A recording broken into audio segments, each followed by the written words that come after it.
और वो सारे स्टूडेंट्स की तरफ देखते हैं और फिर वो बोर्ड के बीच में चौक से एक आड़ी लाइन बना देते हैं। सारे बच्चे ये देख रहे थे।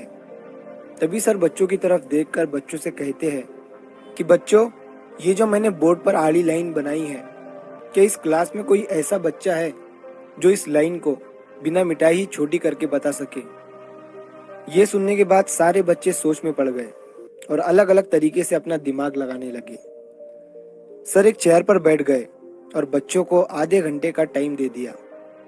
अब हर बच्चा बैठे बैठे अपना दिमाग लगा रहा था, लेकिन किसी भी बच्चे को समझ नहीं आ रहा था कि उस लाइन को बिना मिटाए ही छोटी कैसे करें।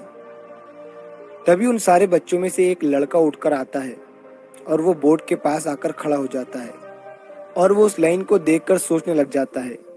सर और सारे बच्चे उस लड़के को देख रहे थे।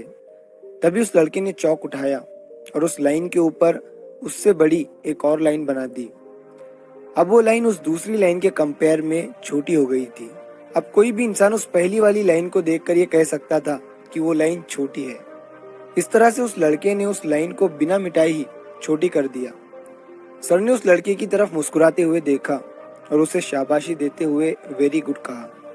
लेकिन बाकी बच्चों को समझ नहीं आया था कि सर ने जो लाइन बनाई है उसका मतलब क्या है। तो सारे बच्चों ने सर से उन दो लाइंस का मतलब पूछा।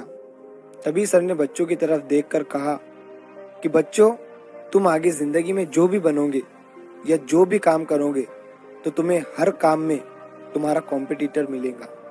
तो तुम्हें अगर अपने कॉम्पिटिटर से आगे निकलना है तो तुम कभी भी ये मत सोचना कि उसे पीछे कैसे करे या उसे छोटा कैसा करे, बल्कि तुम अपने ऊपर ध्यान देना, अपनी प्रोग्रेस पर ध्यान देना।